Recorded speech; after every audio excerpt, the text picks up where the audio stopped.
Bien, je déclare la séance ouverte. Je salue les membres du Conseil, les représentants des services, le public et la presse. Et je vais procéder à l'appel des membres. Donc, Monsieur Jean-Pierre Delrieux est absent et m'a donné procuration. Madame Karine Cornaille. Présente. Monsieur Marc Mancel. Présent. Madame Chantal Bouillet. Présente. Monsieur Daniel Leroux est absent. Madame Diane Biduyer. Présente. Madame Françoise Suvet. Présente. Monsieur Dominique Simonet. Madame Anne-Christine Chimanti. Présente. Monsieur Marc Zézel. Présent. Madame Von Rijswijk. Présente. Monsieur Nicolas Vignol. Présent. Madame Marie-Noëlle Lopez. Monsieur Tristan Deric. Présent. Madame Liliane Kondoumi. Madame Janine Bajon est absente et a donné procuration à Madame Kondoumi. Madame Lorraine Cassagne est absente et a donné procuration à Madame Belay. Monsieur Patrick Sens. Monsieur Henri Willemont. Madame Christine Belay. Monsieur Kali Moussou. Monsieur Chevillon est absent et a donné procuration à Monsieur Simonet. Madame Martine Lagneau est absente et donne procuration à Madame Soheri. Monsieur Christophe Aubled est absent et donne procuration à Madame Suvet. Madame Sam Kaji, elle est absente. Madame Valérie Larocque. Monsieur Pierre Fairbank. Monsieur Marc Deschamps. Monsieur Christophe Delessert. Madame Karine Destour. Madame Touy O'Connor. Monsieur Alexandre Machefoul. Madame Germaine Newedou. Madame Charlène Sohérip. Monsieur Mathieu Wanema. Madame Annie Kaizé. Monsieur André Ouameau est absent. Monsieur Jean-Claude Briot. Madame Isabelle Lafleur est absente et donne procuration à Monsieur Zézel. Monsieur Jonas Taoufi-Fenoua. Présent, j'ai entendu. Ah oui, je ne vous avais pas vu.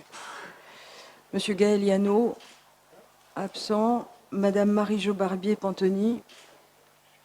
Monsieur Charles-Éric. Monsieur Philippe Blaise est absent et donne procuration à Madame Baquès. Madame Félicia Ballanger est absente. Madame Sonia Baquès. Madame Dominique Corfanti est absente. Monsieur Angelo Pito. Madame Dinaret. Madame Mireille Lévy est absente et donne procuration à Monsieur Nadrian Nadrian. Monsieur Nadrian Nadrian. Présent. Madame Paul Gargon est absente et a donné procuration à Monsieur Briot. Bien, le quorum est atteint. Notre séance peut donc se tenir. Je propose la désignation de Madame Diane Biduyer comme secrétaire de séance. Et je vous informe que Madame Karine Cornaille siégera dorénavant sans étiquette, comme vous l'avez souhaité, Madame Cornaille, par courrier du 15 juillet 2019. Nous allons donc maintenant passer à l'examen des dossiers inscrits à l'ordre du jour et je vous propose de prendre en premier point de cet ordre du jour la Commission du budget et des finances. Et le premier dossier est la note de synthèse 2019-83 qui est relative à une réparation de préjudice dans le cadre de l'octroi d'une protection fonctionnelle. Et je vais passer la parole à Monsieur Mancel. Merci Madame le maire. Madame Glenda Kabar, agent de la police municipale, victime de violences ayant entraîné une incapacité totale de travail d'une journée, bénéficie de la protection fonctionnelle de la ville. À ce titre, il est proposé au conseil municipal d'autoriser le paiement à Madame Kabar d'une somme de 69 000 francs au titre de la réparation du préjudice subi et du remboursement des frais d'huissier engagés dans le cadre de la protection fonctionnelle qui lui a été octroyée. À la demande de M. Simonet, le secrétaire général précise que la délibération 2018-1004, adoptée par le conseil municipal le 20 décembre dernier, permet d'encadrer la participation financière de la ville sur les tarifs des avocats et d'harmoniser les pratiques afin notamment de limiter leur impact financier.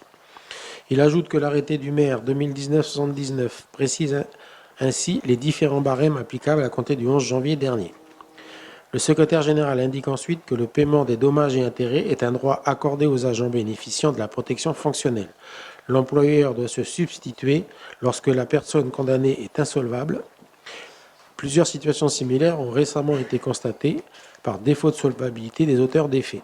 Enfin, le secrétaire général confirme à M. Blaise que la ville engagera une procédure de recouvrement auprès des prévenus et fera son possible afin de les amener à s'acquitter des sommes auxquelles ils ont été condamnés, bien que le résultat ne soit pas garanti. En effet, M. Delrieux précise que les adresses des prévenus sont parfois incomplètes. Sur les articles 1 à 4 du projet de délibération, pas d'observation ni d'opposition, avis favorable de la commission à l'unanimité. Je vous remercie, Monsieur Mancel. Dans la discussion générale, y a-t-il des observations? Pas d'observation, pas d'opposition. La délibération est adoptée.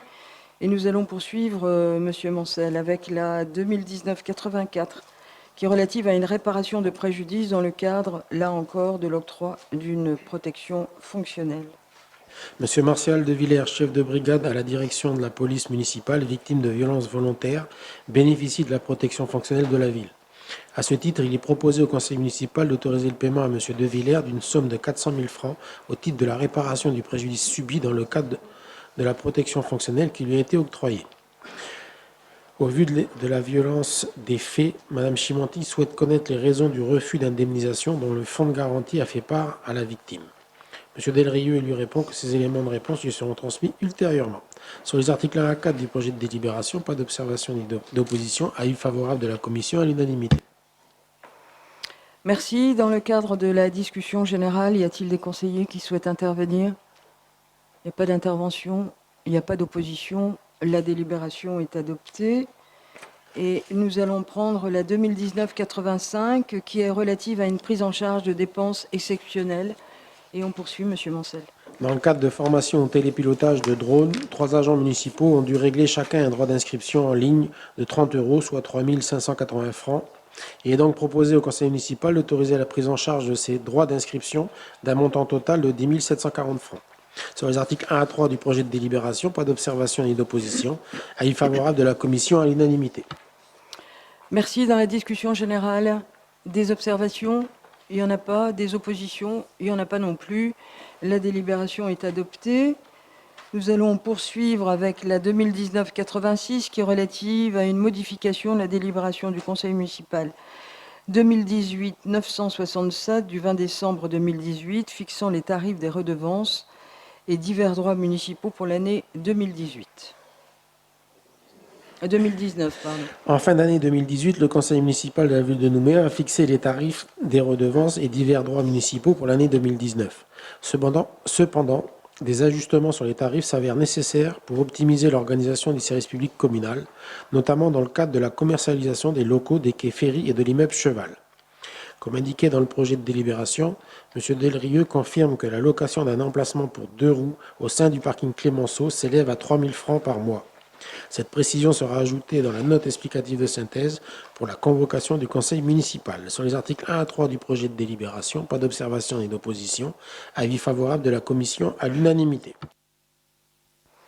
Merci. Donc je confirme que la note explicative de synthèse a bien été corrigée. Donc on en arrive à la discussion générale. Y a-t-il des observations? Pas d'observation, pas d'opposition. La délibération est adoptée. Nous poursuivons, Monsieur Mancel, avec la 2019-87, qui est relative à une décision modificative numéro 1 du budget principal primitif 2019 de la ville de Nouméa. Après quelques mois d'exercice, il s'avère nécessaire d'opérer des ajustements du budget principal de l'exercice 2019, tant en dépenses qu'en recettes. Il est proposé au conseil municipal d'autoriser la décision modificative numéro 1 du budget principal primitif 2019 de la ville de Nouméa et d'approuver les modifications d'autorisation de programme ainsi que la répartition des crédits de paiement correspondants. En réponse à Mme Corfanti, le directeur des finances indique que la somme de 8 millions, déduite du chapitre 74 subventions en fonctionnement, correspond à un ajustement dans le cadre du contrat d'agglomération des participations prévisionnelles de l'État et de la province sud, inscrite au budget principal primitif. Il précise que la déduction est de 6 millions pour l'État et de 2 millions pour la province sud. M. Delrieux ajoute que les éléments précisant notamment les opérations impactées pourront être transmis ultérieurement. Ensuite, le secrétaire général adjoint en charge du pôle ressources indique à Mme Corfanti que la somme de 20 millions constatée en recettes exceptionnelles de fonctionnement correspond au référé provision qui a opposé la ville de Nouméa à la société Arbé dans le cadre d'un contentieux concernant l'aquarium de Nouméa. Enfin, le directeur des finances confirme à Mme Corfanti que la dotation d'équipement des territoires ruraux d'un montant de 245 235 680 francs est octroyée annuellement. Toutefois, puisqu'il ne s'agit pas d'une recette pérenne, le Haut-Commissariat demande à ce qu'elle ne soit pas inscrite pour l'examen du budget principal primitif, mais qu'elle soit constatée ultérieurement. Sur les articles 1 à 4 et 1 à 3 des deux projets de délibération, pas d'observation ni d'opposition, avis favorable de la Commission à l'unanimité. Je vous remercie. Donc, nous avons deux délibérations relatives à la note explicative de synthèse 2019-87. Alors, je vous propose de prendre la première délibération portant décision modificative numéro 1 du budget principal primitif 2019 de la ville de Nouméa. Dans la discussion générale, y a-t-il des observations? Il n'y a pas d'observation, il n'y a pas d'opposition. La délibération est adoptée. Nous allons prendre la seconde délibération qui porte modification des autorisations de programme en décision modificative numéro 1 du budget principal primitif 2019 de la ville de Nouméa. Donc, Madame Corfanti n'est pas là, mais je vous informe que les éléments qu'elle avait demandés lui ont bien été transmis, indiquant que la ville a perçu des subventions complémentaires venant compenser cette baisse de recettes. Dans la discussion générale, y a-t-il des observations? Pas d'observation, pas d'opposition non plus. La deuxième délibération est adoptée comme la première. Donc, nous en arrivons maintenant à la 2019-88, qui est relative à une décision modificative numéro 1 du budget annexe primitif de la distribution d'eau potable 2019 de la ville de Nouméa. Et on poursuit, Monsieur Mancel. Après quelques mois d'exercice, il s'avère nécessaire d'opérer des ajustements du budget annexe primitif de la distribution d'eau potable 2019, tant en dépenses qu'en recettes. Il est donc proposé au Conseil municipal d'autoriser la décision modificative numéro 1 du budget annexe primitif de la distribution d'eau potable 2019 de la ville de Nouméa et d'approuver les modifications d'autorisation de programme ainsi que la répartition des crédits de paiement correspondants. Sur les articles 1 à 3 des deux projets de délibération, pas d'observation ni d'opposition. Avis favorable de la Commission à l'unanimité. Je vous remercie. Donc, nous avons, tel qu'il vient d'être dit, deux délibérations qui sont relatives à cette note explicative de synthèse. Nous allons prendre la première délibération. Elle porte décision modificative numéro 1 du budget annexe primitif de la distribution d'eau potable 2019 de la ville de Nouméa. Dans la discussion générale, y a-t-il des observations? Il n'y a pas d'observation, il n'y a pas d'opposition. Cette première délibération est adoptée.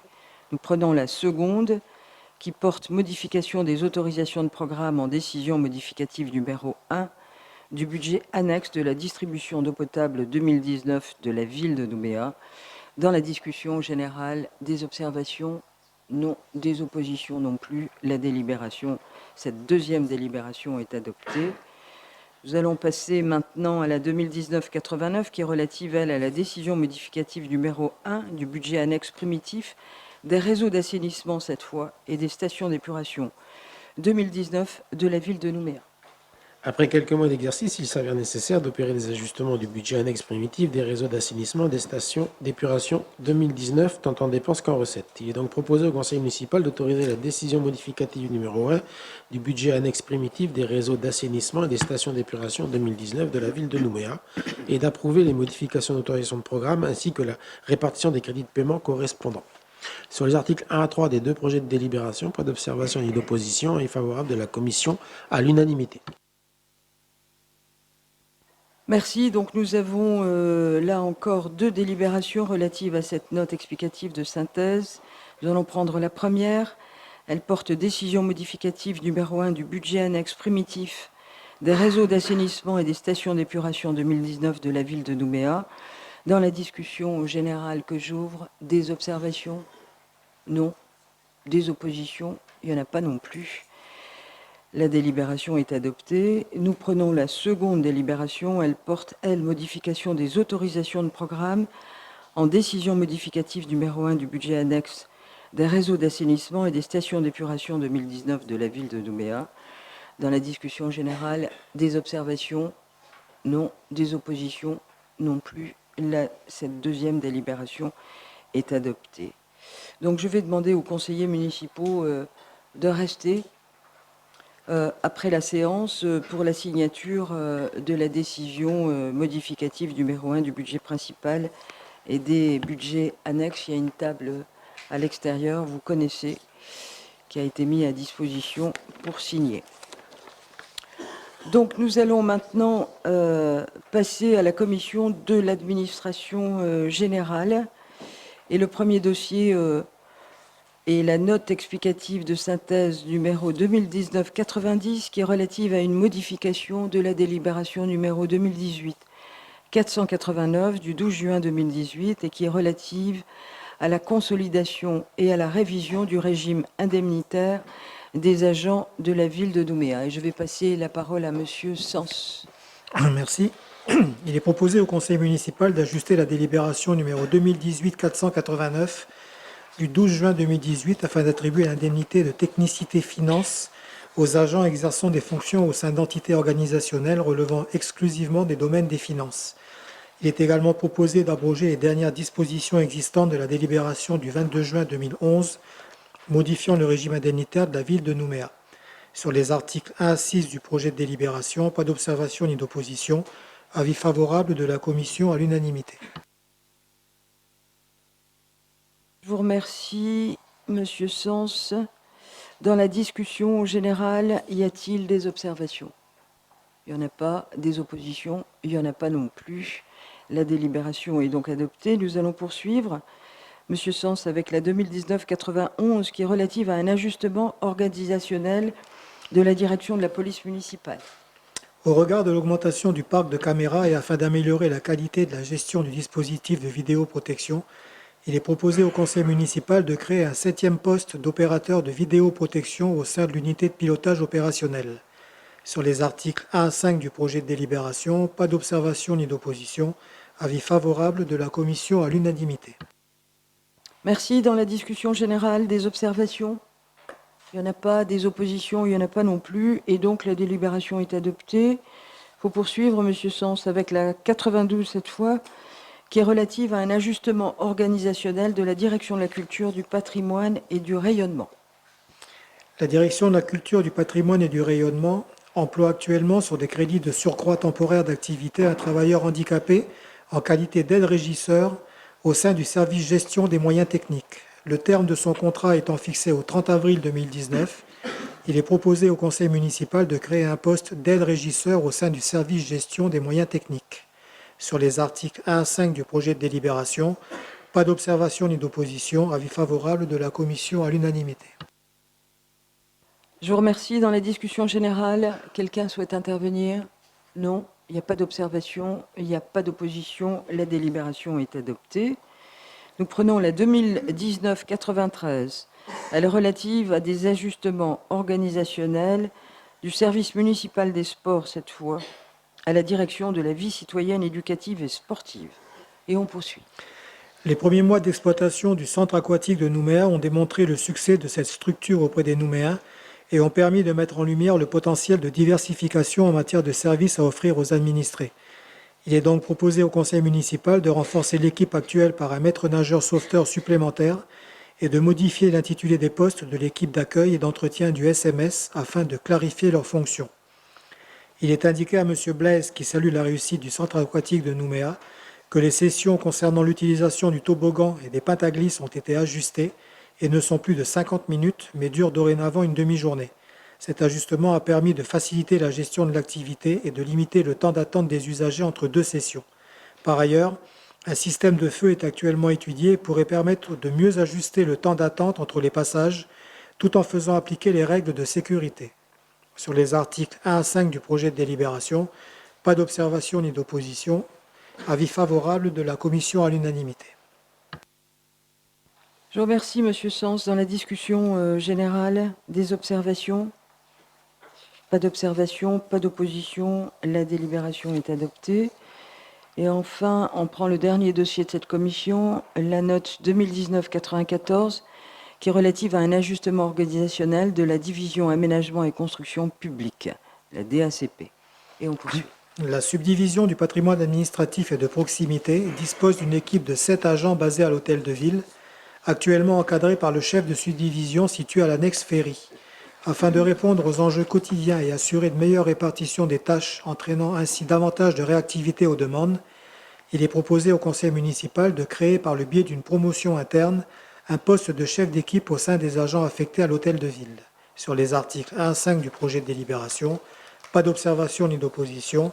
Avis favorable de la commission à l'unanimité. Merci. Dans la discussion générale, des interventions, des observations? Non. Des oppositions? Il n'y en a pas non plus. La délibération est adoptée. Nous allons passer à la commission de la jeunesse et des sports. Nous allons prendre le premier dossier examiné par cette commission, qui est la note 2019-95, qui est relative à l'attribution de subventions à divers groupements et associations à caractère sportif pour l'année 2019. Et je vais passer la parole à M. Willemont pour rapporter les travaux de la commission. Merci Madame le maire.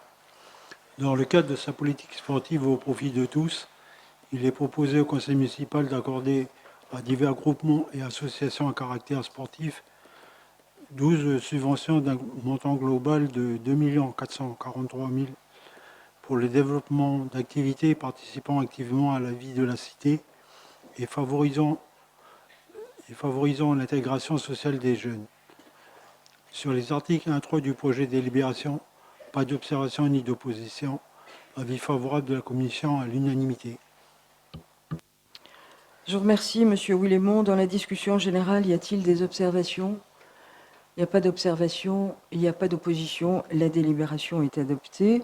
Nous allons passer à la commission conjointe de la cohésion sociale, de la solidarité du handicap, de la jeunesse et des sports. Et nous allons prendre la note 2019-96, qui est relative à l'attribution d'une subvention au Centre Information Jeunesse de Nouvelle-Calédonie, le CIJNC, pour l'année 2019. Et je vais passer la parole à M. Machefoul. Je vous remercie. La ville de Nouméa soutient dans le cadre de son plan d'action jeunesse 2017-2021 les actions en faveur du développement de l'offre d'information aux jeunes, de la promotion du volontariat et de l'aide à la mobilité. Ainsi, il est proposé au conseil municipal d'attribuer une subvention d'un montant de 350 000 francs au Centre Information Jeunesse de la Nouvelle-Calédonie. Sur les articles 1 à 3 du projet de délibération, pas d'observation ni d'opposition, avis favorable de la commission à l'unanimité. Merci, M. Machefoul. Dans la discussion générale, quelqu'un souhaite intervenir? Il n'y a pas d'intervention, il n'y a pas d'opposition non plus. La délibération est adoptée. Nous allons passer à la commission conjointe de l'action éducative, de la vie des quartiers, de la cohésion sociale, de la solidarité du handicap, prévention et sécurité. Et le premier dossier examiné par cette commission est la note 2019-97, qui est relative à l'attribution de subventions à 5 associations organisatrices de centres de vacances et de loisirs au titre de l'année 2019. Et là, je vais passer la parole à Madame O'Connor. Merci Madame le maire. Il est proposé au conseil municipal d'autoriser le versement d'une subvention à 5 associations organisatrices de centres de vacances et de loisirs pour un montant total de 33 millions de francs au titre de l'année 2019, dont 6 600 000 francs ont déjà été versés dans le cadre d'une avance de subvention approuvée par délibération numéro 2018-868 du 8 novembre 2018. Sur les articles 1 à 4 des 5 projets de délibération, pas d'observation ni d'opposition. Avis favorable de la commission à l'unanimité. Merci Madame O'Connor. Donc nous avons 5 délibérations pour chaque CVL. Donc je vous propose de prendre la première délibération qui attribue une subvention à l'Association calédonienne pour l'animation et la formation, la CAF, organisatrice de centres de vacances et de loisirs au titre de l'année 2019. Dans la discussion générale, des observations? Pas d'observation, pas d'opposition. La délibération est adoptée. Nous prenons la seconde délibération qui attribue cette fois une subvention à l'association Les Villages de Magenta, organisatrice de centres de vacances et de loisirs au titre de l'année 2019. Dans la discussion générale, des observations? Non. Des oppositions? Non plus. Cette deuxième délibération est adoptée. Nous allons prendre la troisième délibération qui attribue une subvention à l'association périscolaire et d'animation autour du sport, intitulée Passeport, organisatrice aussi de centres de vacances et de loisirs, et ceci au titre de l'année 2019. Dans la discussion générale, des observations? Pas d'observation, pas d'opposition. La délibération est adoptée. Nous passons maintenant à la quatrième qui attribue une subvention à la Fédération des œuvres laïques, à la FOL, organisatrice de centres de vacances et de loisirs, au titre de l'année 2019. Dans la discussion générale, des observations? Non. Des oppositions non plus. La délibération est adoptée. Et enfin, nous prenons la cinquième délibération, attribuant une subvention à l'association Sport Éveil Attitude, organisatrice elle aussi de centres de vacances et de loisirs, au titre de l'année 2019.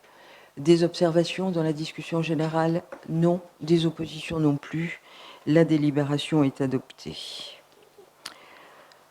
Nous allons prendre la 2019-98 qui est relative au renouvellement de la convention cadre relative à la formalisation et au développement du partenariat opérationnel existant avec le service pénitentiaire d'insertion et de probation, autrement dit le SPIP. Et je vais passer la parole à Monsieur Machefoul. Depuis plusieurs années, la ville de Nouméa entretient avec le service pénitentiaire d'insertion et de probation SPIP des relations de travail fondées sur la prise en charge sociale de jeunes en difficulté ayant commis des délits. Il est proposé de renouveler ce partenariat sur 3 ans. Sur les articles 1 à 3 du projet de délibération, pas d'observation ni d'opposition, avis favorable de la commission à l'unanimité. Bien, je vous remercie.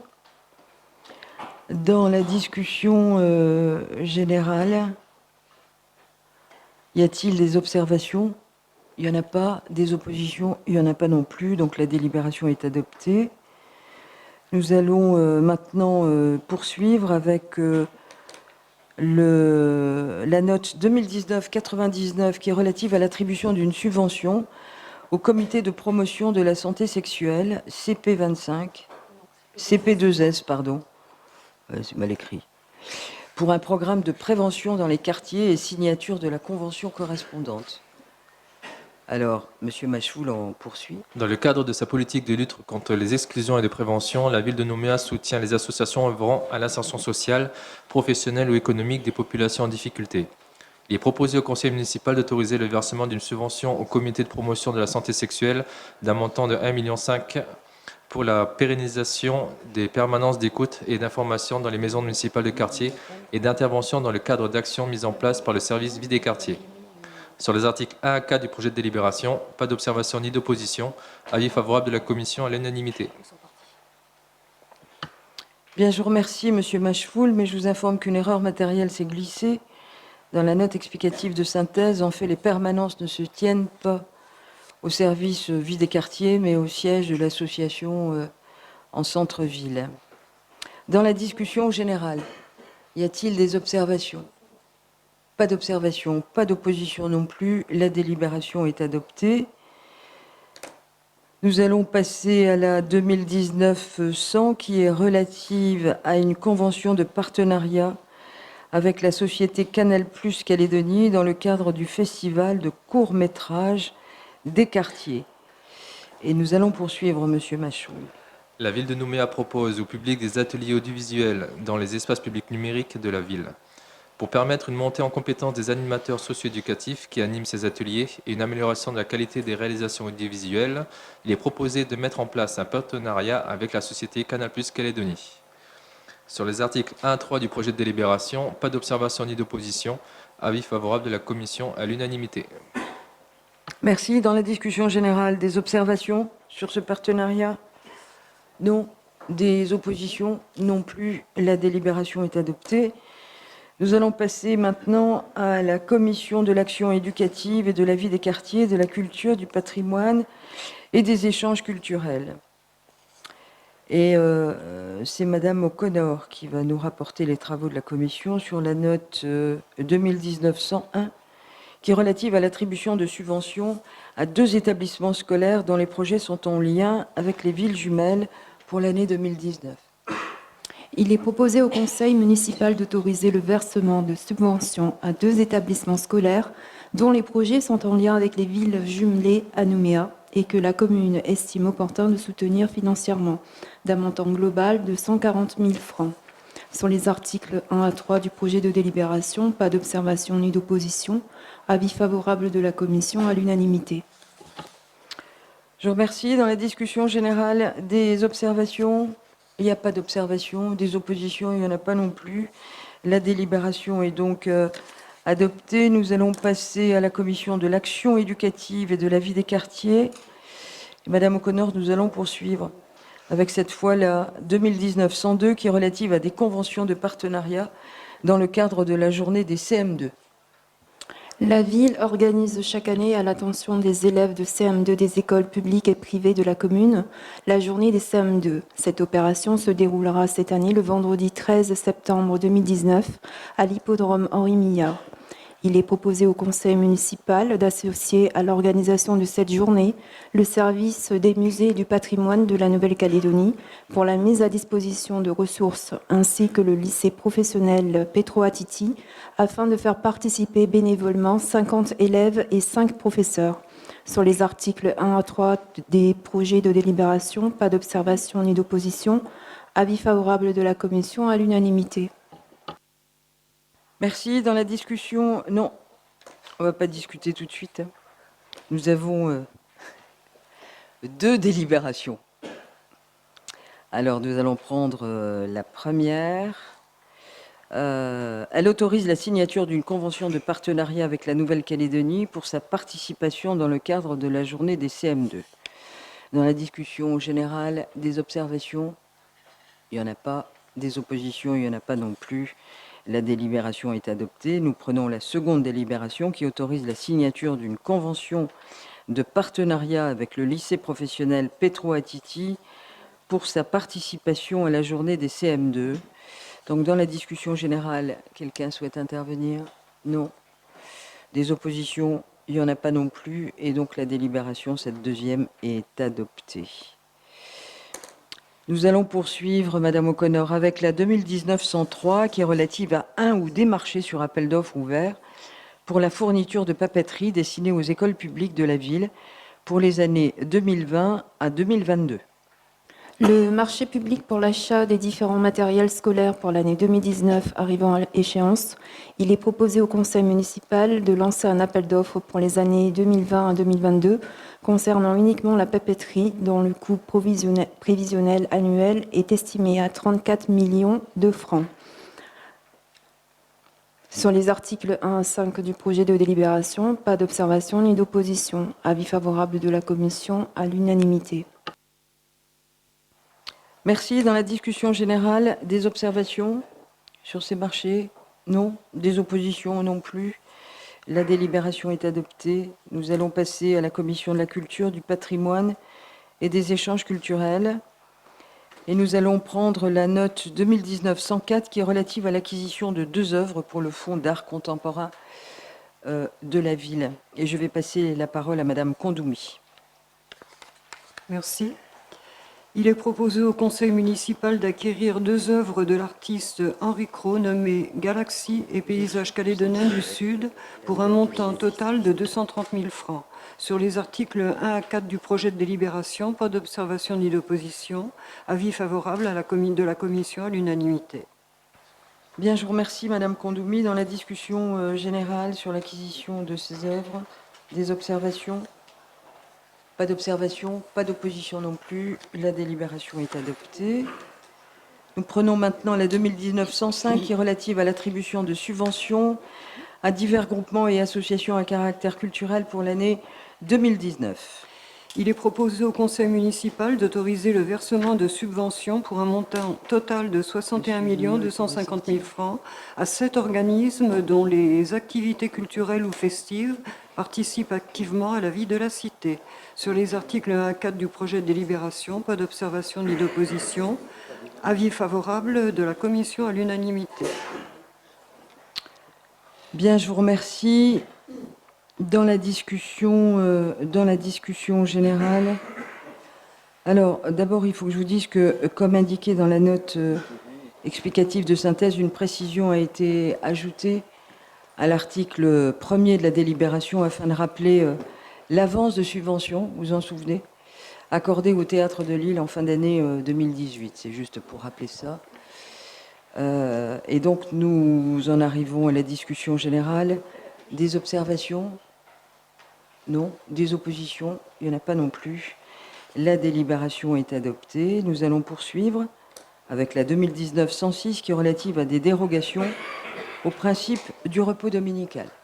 Dans le cadre de la réglementation relative au repos hebdomadaire fixé par le Code du travail de Nouvelle-Calédonie, des dérogations au principe du repos dominical peuvent être accordées par arrêté du gouvernement de la Nouvelle-Calédonie, après avis du conseil municipal notamment. Ainsi, il est proposé au conseil municipal de se prononcer sur la demande de dérogation au principe du repos dominical du groupement d'intérêt public Union pour le handicap, le UPH.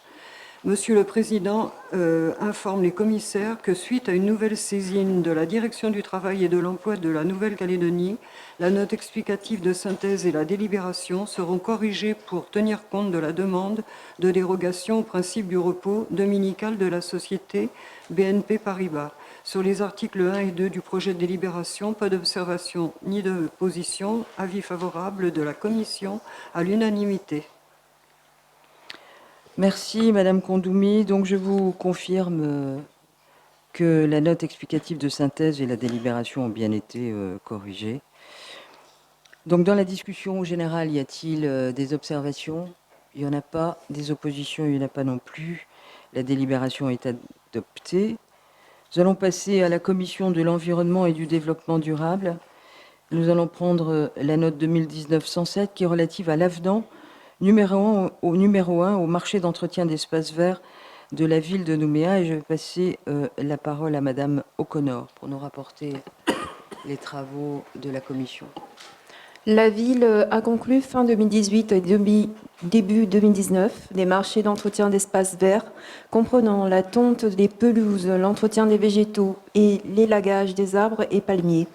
Or, conformément au contrat de concession conclu entre le syndicat intercommunal du Grand Nouméa et la Calédonienne des services publics, il est prévu que le traitement des déchets des collectivités soit inclus dans la redevance d'enlèvement des ordures ménagères. Ainsi, afin de régulariser la facturation des déchets de la collectivité, il est proposé de modifier les bordereaux de prix actuels des marchés en cours pour supprimer le traitement des déchets. Sur les articles 1 à 3 du projet de délibération, pas d'observation ni d'opposition. Avis favorable de la Commission à l'unanimité. Merci, Madame O'Connor. Dans la discussion générale, quelqu'un souhaite intervenir? Il n'y a pas d'intervention, il n'y a pas d'opposition, pas d'observation, et donc la délibération est adoptée. Nous allons poursuivre avec la 2019-108 qui est relative à des marchés de clientèle pour la fourniture de colonnes aériennes et de pièces détachées pour les points d'apport volontaires, les PAV, des déchets valorisables, la fourniture de bacs et de pièces détachées destinées à la collecte des déchets, ainsi que la collecte des colonnes aériennes des PAV et des déchets valorisables.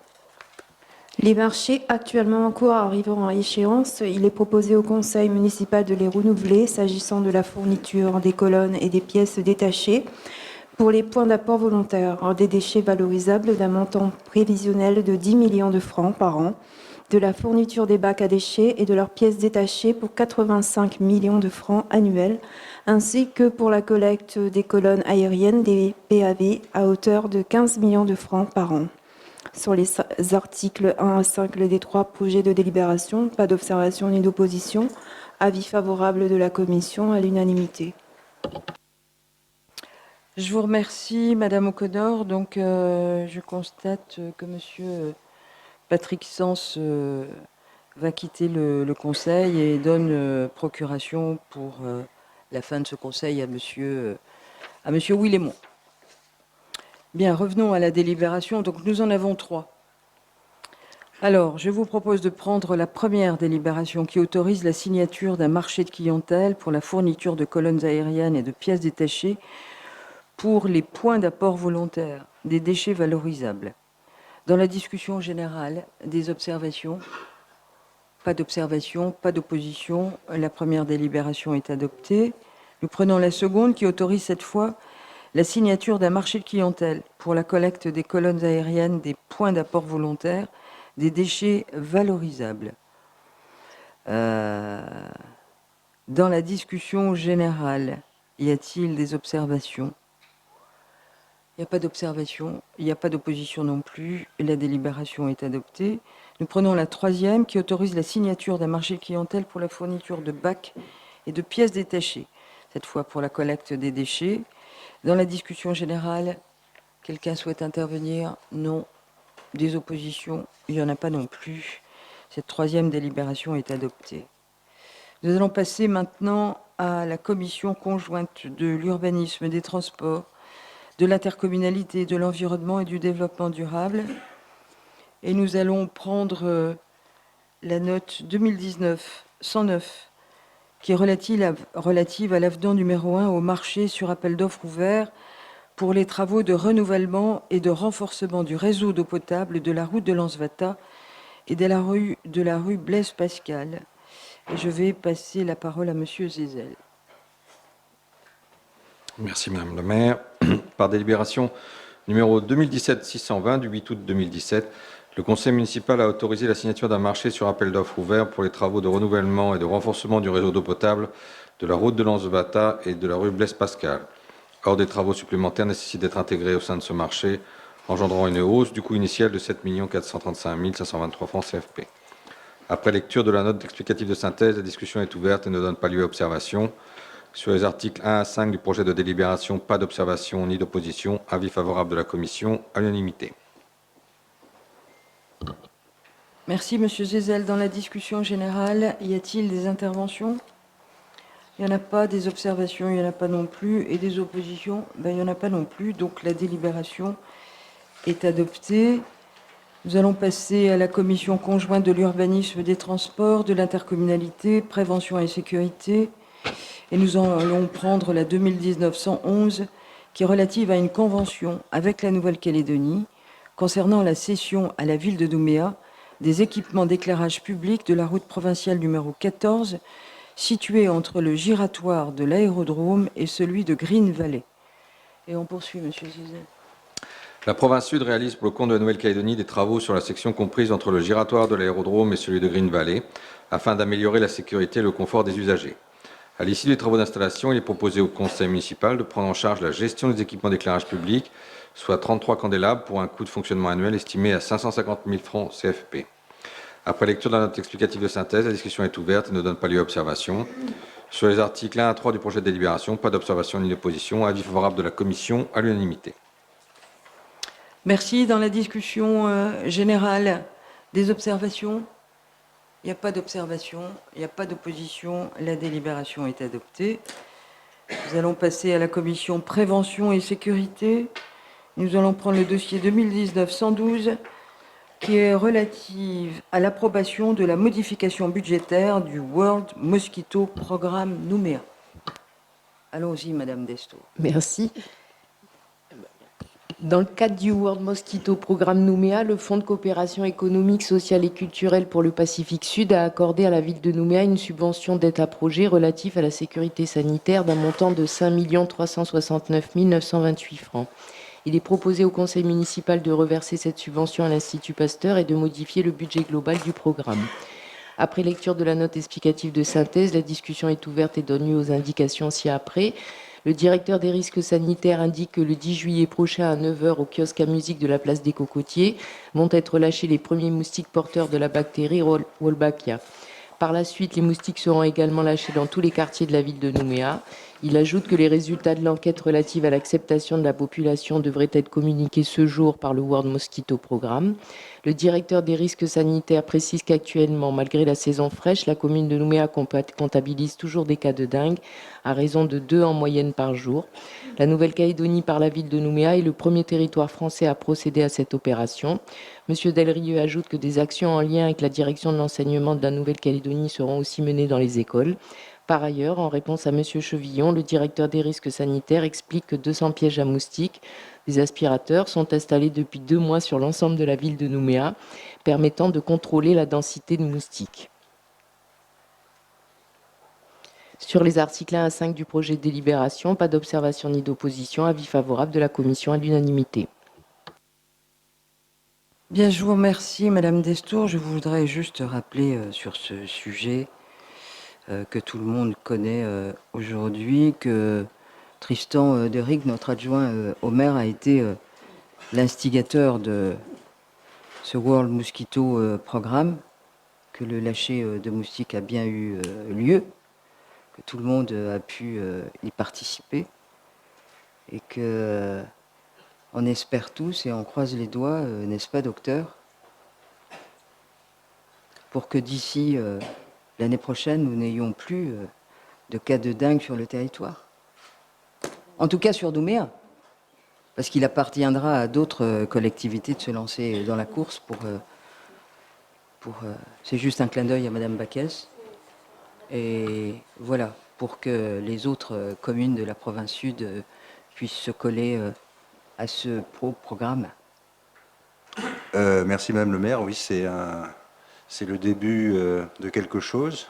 C'est la fin d'une première étape, celle de la mise en place, et c'est le début. On rentre dans le vif du sujet, le lâcher des moustiques Wolbachia dans toute la commune de Nouméa, au terme d'un maillage extrêmement serré. Et on peut espérer que d'ici le début de l'année prochaine, début 2020, fin 2019, début 2020, on voit la dengue disparaître de la commune de Nouméa, qui sera donc effectivement la première, comme l'a rappelé le directeur des risques sanitaires, qui est ici présent, sera la première commune de France à voir disparaître, et outre-mer compris bien sûr, à voir disparaître les arboviroses du territoire. Mais bien évidemment, la ville de Nouméa n'a pas agi seule, et donc il faut remercier le gouvernement de la Nouvelle-Calédonie, l'Institut Pasteur et bien sûr la Monash University de Melbourne qui a mis en place ce programme. Et puis moi, évidemment, à titre personnel, remercie celui dont j'ai déjà parlé, le directeur des risques sanitaires et toute son équipe qui ont vraiment beaucoup bossé. Et puis c'est pas fini. Hein. Et non, c'est pas fini. On en a encore pour quelques mois. Bravo, encore bravo à tous les services, toutes les directions et services de la ville de Nouméa qui ont participé à ce programme, parce qu'il n'y a pas que la direction des risques sanitaires qui a participé. Et merci à eux et puis bravo. Bien, je vous remercie, Monsieur Gézel. Donc, Monsieur Deric. Décidément. Madame Baquès. Merci Madame la maire. Effectivement, on a au niveau de ce conseil municipal tous très vite adhéré à l'opération quand elle nous a été présentée. Donc je remercie Tristan Deric de nous avoir permis, à la ville d'aller dans le sens de ce programme qui, on l'espère tous, va amener à une disparition de la dengue dans la commune dans les prochains mois.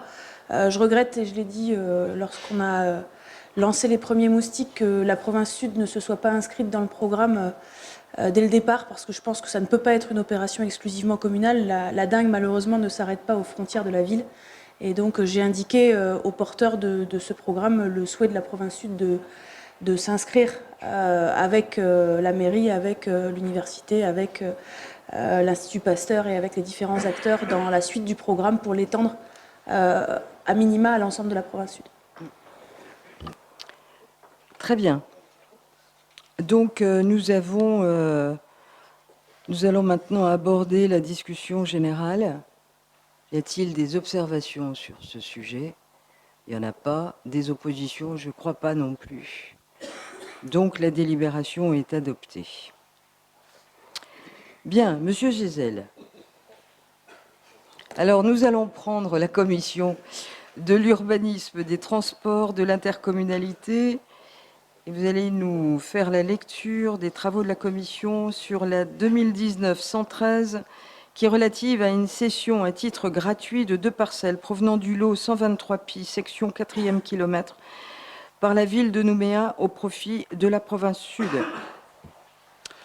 Dans le cadre de la mise à disposition au profit du SMTU d'une parcelle pour l'installation du centre de maintenance et de remisage de néobus, le lot numéro 123 pi, 6 section 4e kilomètre, a été divisé en 6 et il est proposé au conseil municipal de céder à la province Sud les lots numéro 95 et 200 d'une superficie de 98 arts et 15 centiares d'environ et de 30 arts 76 centiares environ correspondant aux emprises de boirie. Après lecture de la note explicative de synthèse, la discussion est ouverte et ne donne pas lieu à observation. Sur les articles 1 à 5 du projet de délibération, pas d'observation ni d'opposition. Avis favorable de la commission à l'unanimité. Merci. Dans la discussion générale, des observations? Pas d'observation, pas d'opposition non plus. La délibération est adoptée. Nous allons poursuivre avec la 2019-114 qui est relative à la passation d'un bail à longue durée d'un terrain municipal à la BD Citron au profit de l'association Cercle Nautique Calédonien, autrement dit le CNC. Il est proposé au conseil municipal de renouveler le bail amphithéotique portant location du terrain municipal formant le lot sans numéro, section BD Citron, 6 rue Tardy de Montravel, au profit de l'association CNC jusqu'au 14 mai 2032. Après lecture de la note explicative de synthèse, la discussion est ouverte et ne donne pas lieu à observation. Sur les articles 1 à 6 du projet de délibération, pas d'observation ni d'opposition. Avis favorable de la commission à l'unanimité.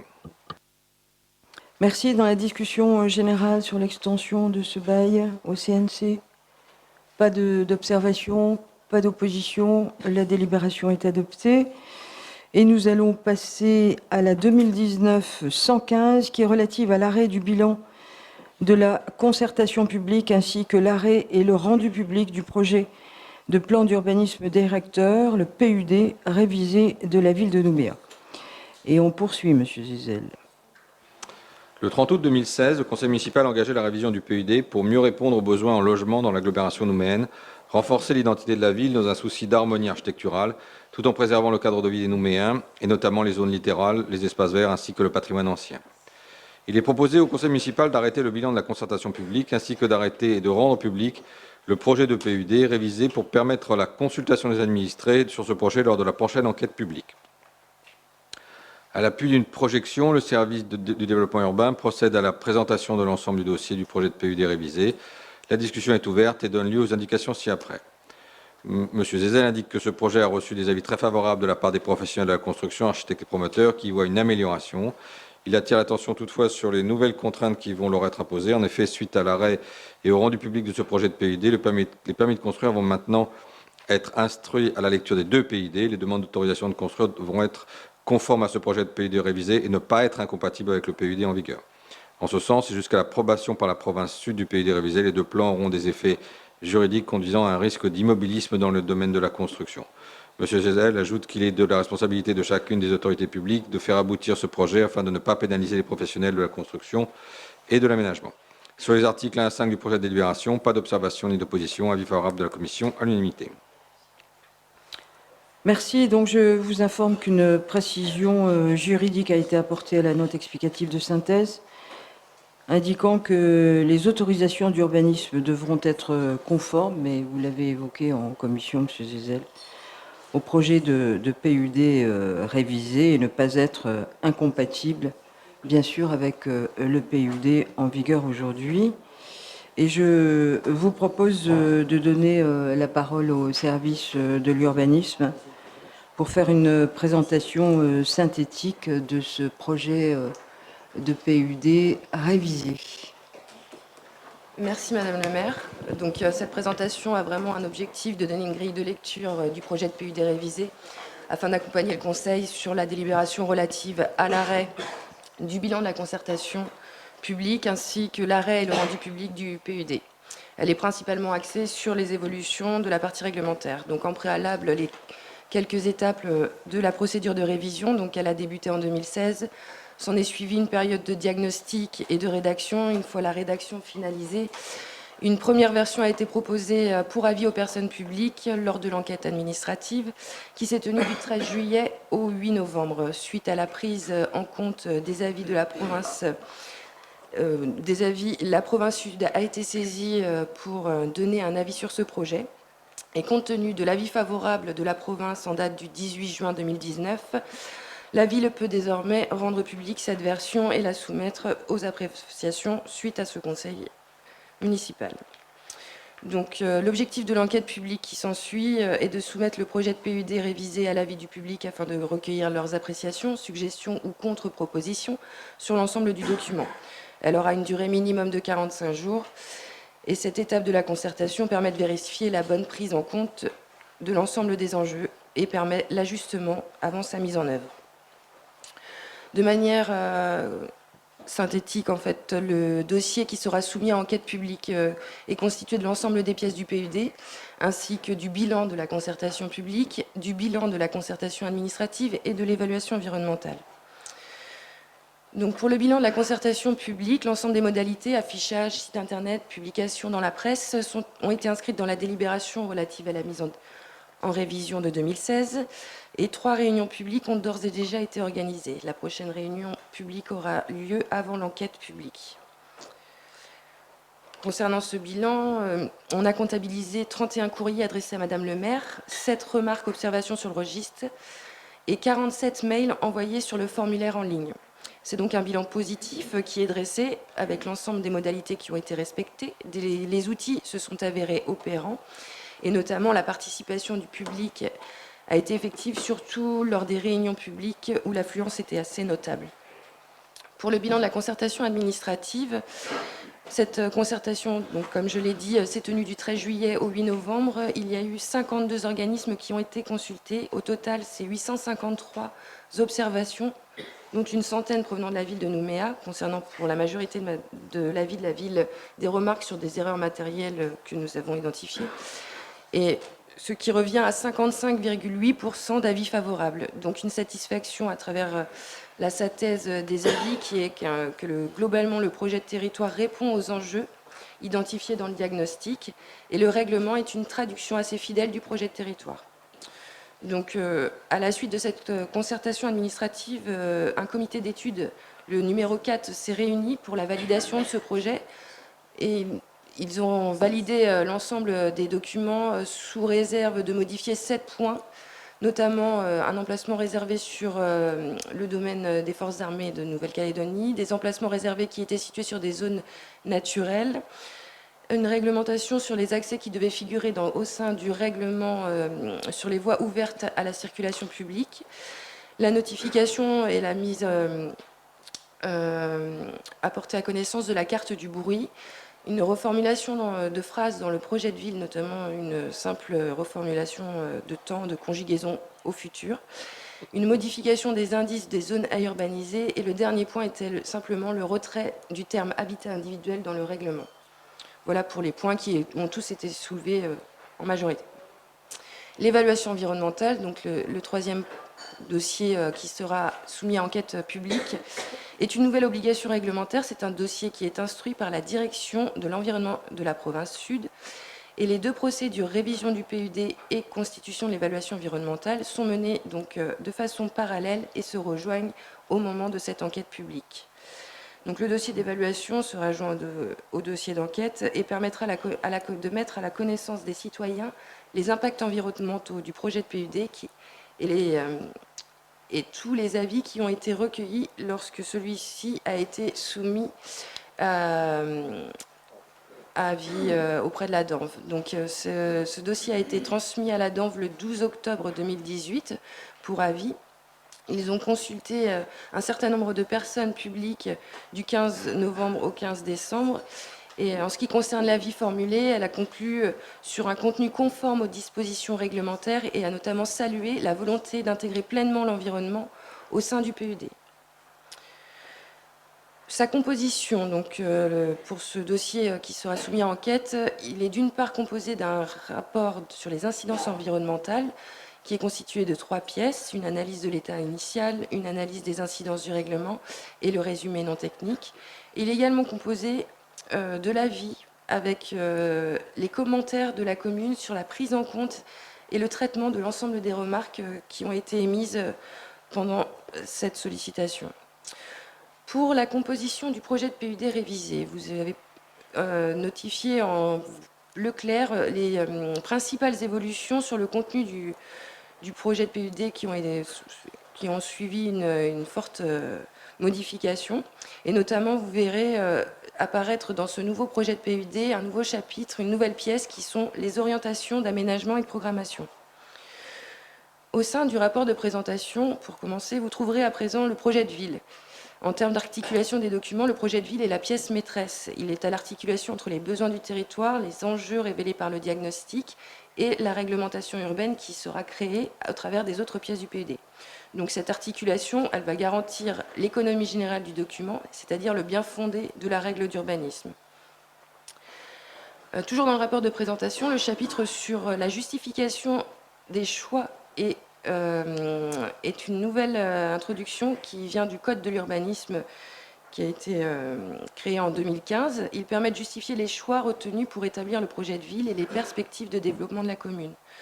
Donc les justifications des choix et la présentation des différentes zones du PUD permettent d'expliquer au lecteur, au sein du rapport de présentation, les objectifs attachés au découpage des zones et leurs règles associées.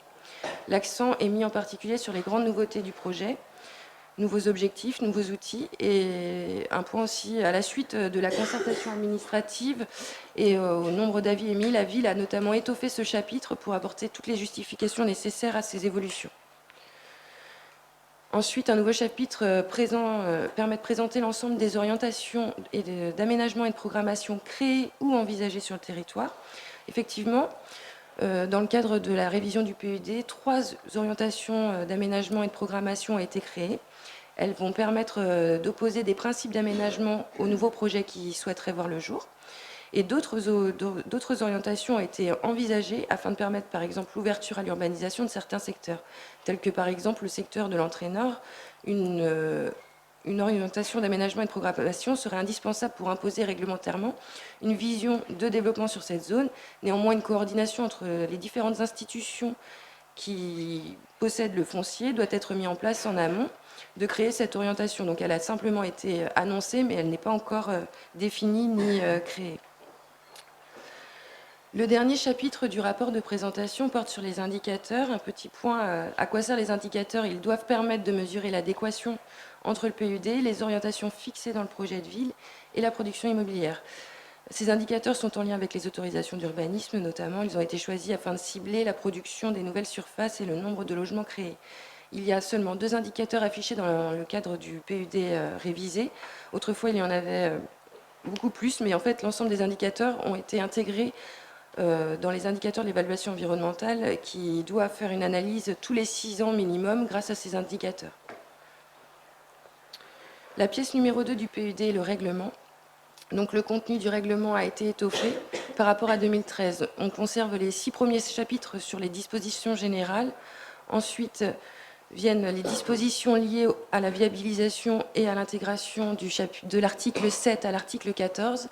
Et les articles 15 à 21 sont des nouveaux articles sur l'amélioration du cadre de vie.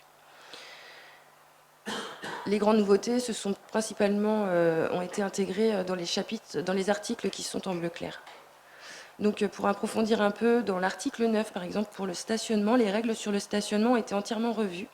C'est à présent à travers une logique par secteur et non plus par zone que les règles sont établies. Donc par exemple, le secteur 1 correspond à la zone ultra dense qui est située sur le centre-ville de Nouméa. Le secteur numéro 2 correspond à la zone en devenir liée au transport en site propre qui est le néobus. Le secteur 3 est une zone dense et résidentielle non connectée au transport en commun en site propre.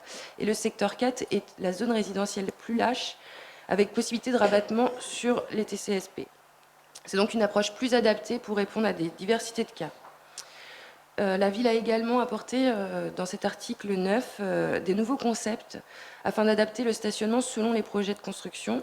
Donc le déporté est un nouveau dispositif qui consiste à construire, acheter ou louer des places dans un parking privé ou public dans un rayon de moins de 250 mètres de l'entrée du bâtiment qui sera construit.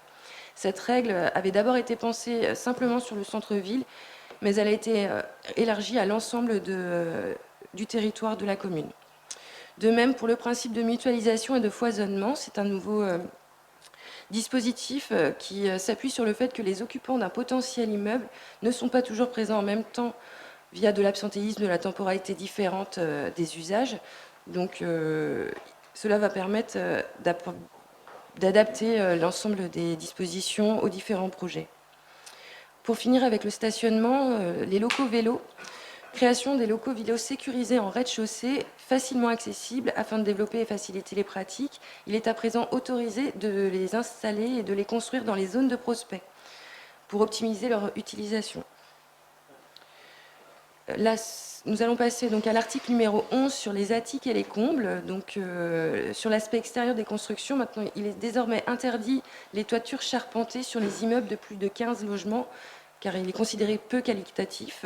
Aussi, afin d'améliorer la qualité de l'habitat, les projets devront proposer des surfaces d'attiques, ce qui permettra dans le même temps de faciliter la végétalisation du terrain via des terrasses végétalisées. Donc la réalisation de ces attiques doit répondre à un certain nombre de règles de retrait, de surface et de hauteur.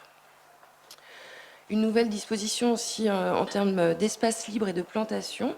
Donc sur les espaces libres, globalement, le PUD a augmenté de 5% le pourcentage obligatoire dans chaque zone. Il est aussi demandé une diversification des supports et proposé une diversification des supports de végétal dans la ville avec la possibilité de végétaliser en pleine terre, en dalle, en façade ou en toiture. La végétalisation est obligatoire sur les parkings, de manière différente, mais du moins obligatoire.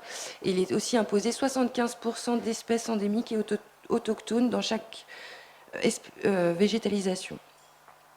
L'article 17 sur le cadre de vie a également une nouveauté sur la création des espaces collectifs de convivialité afin d'améliorer le cadre de vie des Nouméens et d'intégrer une nouvelle obligation pour les bâtiments de plus de 15 logements. La ville propose une définition assez large de ces espaces de convivialité qui peuvent prendre la forme, par exemple, de parcs aménagés, de jardins vivriers, de piscines, de parcs pour enfants, ces espaces pouvant être réalisés aussi bien au sol que hors sol, c'est-à-dire sur les attiques, s'ils sont accessibles à l'ensemble des résidents. L'article 18 sur le bâti d'intérêt architectural est un nouvel article qui concerne uniquement, et il est important de le préciser, les projets de rénovation, réhabilitation, extension et surélévation. Il est issu d'un inventaire des bâtiments d'intérêt architectural sur le territoire qui était auparavant présent dans le PUD en vigueur, mais qui a été étoffé et mis à jour. Donc l'idée est bien de préserver les caractéristiques principales de ces bâtiments, toiture, ornementation, etc., et de mettre en valeur ce bâti par rapport à la rue. Pour l'article 19, article sur les arbres remarquables, donc ont été répertoriés 153 arbres, dont 2 tiers sur le foncier municipal. Ce dispositif doit permettre de préserver le bon développement de ces arbres, d'autoriser l'abattage seulement pour des motifs de sécurité publique ou liés à l'état phytosanitaire, et de permettre la compensation s'il y a disparition. L'article 20 est un article aussi qui propose de renforcer la présence de la nature en ville via deux nouveaux dispositifs. Les espaces végétalisés urbains sont donc définis à travers les espaces plantés et les alignements plantés. Il y a plus de 85% de ces espaces qui ont été identifiés qui se situent aussi sur le foncier public. Et les critères qui ont été utilisés pour identifier ces espaces sont principalement les critères paysagers, écologiques et sociaux pour l'ensemble. Dernier article des dispositions communes, les terrains cultivés. Dans un premier temps, donc, seuls ont été identifiés les jardins vivriers publics gérés par la ville et le CCAS. On en comptabilise 12. Pour continuer sur le règlement et faisant suite aux dispositions communes, ce sont les règles de zone. Pour le PUD révisé, la nomenclature a été adaptée en fonction du code de l'urbanisme. La représentation cartographique a également été modifiée afin de reprendre les pratiques de la province sud et de tendre vers une homogénéisation des représentations des PUD sur l'échelle provinciale. Pour ce qui est des règles de zone, en termes de chiffres, le PUD révisé recouvre 30% du territoire par des zones naturelles, 4,5% par des zones de centralité, 32,07% par des zones résidentielles. Il est simplement à noter que 53 hectares de futurs remblais ont été ajoutés aux zones à urbaniser, ce qui a abouti à un taux de 5,5% sur l'ensemble des zones. La nouvelle pièce qui vient compléter le plan d'urbanisme directeur et les orientations d'aménagement et de programmation. Donc les OAP sont un nouvel outil facultatif qui permet de définir des orientations de développement par secteur et par thématique. Il doit absolument y avoir un rapport de compatibilité avec les projets de construction, c'est-à-dire qu'ils ne doivent pas être strictement conformes, mais simplement compatibles. Donc à travers les 3 OAP créés, vous avez l'OAP Kwendu Beach qui va permettre une ouverture à l'urbanisation rapide dès lors que les réseaux seront créés. Vous avez l'OAP Ansvata BD Citron pour accompagner la valorisation de ce secteur stratégique pour le développement des baies. Et une dernière OAP qui est une OAP thématique qui vient compléter en fait les dispositions du règlement pour créer et renforcer les continuités vertes dans le tissu urbain. À titre d'exemple, voici la représentation du schéma d'aménagement pour le secteur du Kwendu Beach, où les grandes orientations y sont retranscrites, telles que l'aménagement de la plage, les cheminements piétons, l'implantation de l'habitat et des activités. Enfin, la dernière pièce qui compose le PUD sont les annexes. Donc, le contenu a légèrement été modifié, mais peu d'évolution globalement, puisqu'une mise à jour de ces éléments avait été réalisée en 2017. Simplement sont introduits notamment des chapitres complémentaires à certains dispositifs tels que les espaces végétalisés, et une attention particulière sur les emplacements réservés qui auparavant étaient inscrits dans cette pièce et maintenant sont inscrits directement dans le règlement, la pièce du règlement. Et ces emplacements réservés qui étaient autrefois représentés sur les cartographies des servitudes maintenant sont directement inscrits dans les cartographies de zonage. Enfin, pour conclure, un dernier point sur les prochaines étapes. Suite à la délibération arrêtant le projet de PUD et le rendu public, le document pourra être soumis à cette enquête publique. L'enquête pourra être ouverte courant août, si tout se passe bien, et ce pendant 45 jours. À la fin de cette enquête, la commission d'enquête devra rendre un rapport avec des conclusions. La ville devra étudier l'ensemble de ces remarques et modifier, si elle le souhaite, le PUD révisé. À cela, un dernier CEP, comité d'études, devra être réuni pour présenter les évolutions apportées et permettre ainsi au conseil municipal de demander l'approbation à la province sud. Et la province sud pourra approuver par la suite en assemblée. Je vous remercie de votre attention. Bien, merci. Merci à vous pour cette présentation. Nous allons maintenant passer... alors, une présentation beaucoup plus dense avait été faite aux conseillers qui sont venus en commission. Là, on s'est contenté d'avoir quelque chose de plus synthétique. Donc, dans la discussion générale, y a-t-il des observations? Quelqu'un souhaite intervenir sur cette révision du PUD? Non? Pas d'observation, pas d'opposition non plus. La délibération est adoptée. Et nous arrivons au dernier dossier inscrit à l'ordre du jour, qui est la note explicative de synthèse 2019-116, qui est relative à la désignation des membres des commissions municipales et des représentants du conseil municipal au sein des organismes extérieurs. Et je vais passer la parole au secrétaire général, M. Romain Perrault, pour donner lecture de cette note explicative de synthèse. Merci, Madame le maire. Lors de son installation au sein du conseil municipal le 29 avril 2014, Madame Isabelle Chamorro a été désignée membre des commissions de l'action éducative et de la vie des quartiers, de l'urbanisme, des transports et de l'intercommunalité, de l'environnement et du développement durable. Par ailleurs, Madame Isabelle Chamorro a été désignée pour représenter la ville de Nouméa au sein du comité de la Caisse des écoles et pour suppléer Monsieur Charles Éric au comité syndical du syndicat intercommunal du Grand Nouméa. Toutefois, Madame Isabelle Chamorro a démissionné de ses fonctions de conseiller municipal selon acte enregistré le 24 mai dernier. Il est donc proposé au conseil municipal de procéder à son remplacement au sein des commissions municipales et organismes extérieurs susmentionnés. D'une manière générale, il est voté au scrutin secret toutes les fois que le tiers des membres présents le réclame ou qu'il s'agit de procéder à la nomination ou présentation. Toutefois, conformément à l'article L. 121-12 du Code des communes de la Nouvelle-Calédonie et à l'article 31 du règlement intérieur, le conseil municipal peut décider à l'unanimité de ne pas procéder au scrutin secret, aux nominations ou aux présentations, sauf dispositions législatives ou réglementaires prévoyant expressément ce mode de scrutin. Considérant qu'aucune disposition législative ou réglementaire ne s'y oppose, il est proposé au conseil municipal de lever, préalablement au vote, le scrutin secret pour désigner des représentants du conseil municipal au sein des commissions municipales et des organismes extérieurs. Tel est l'objet des 4 projets de délibération ci-joints que j'ai l'honneur de soumettre à votre approbation. Je vous remercie, Monsieur le secrétaire général. Donc, nous avons 4 délibérations relatives à cette note. Alors, je vous propose de prendre la première, qui lève le vote à scrutin secret pour la désignation de représentants du conseil municipal au sein des commissions intérieures et organismes extérieurs. Et donc, je vais vous interroger dans la discussion générale. Avez-vous des observations? Pas d'observation, pas d'opposition non plus. La délibération est donc adoptée. Concernant la deuxième délibération, elle modifie la délibération modifiée numéro 2014-542 du 29 avril 2014 désignant les membres des commissions municipales permanentes. Et je vous propose de désigner Madame Paul Gargon pour la commission de l'urbanisme, des transports, de l'intercommunalité, ainsi que pour la commission de l'action éducative et de la vie des quartiers, et Madame Valérie Larocque pour la commission de l'environnement et du développement durable. Dans la discussion générale, y a-t-il des observations? Il n'y en a pas. Des oppositions? Il n'y en a pas non plus. La délibération est adoptée. Nous prenons la troisième. Elle modifie la délibération modifiée 2014-546 du 29 avril 2014, nommant les représentants de la ville de Nouméa au sein des organismes extérieurs du secteur enseignement.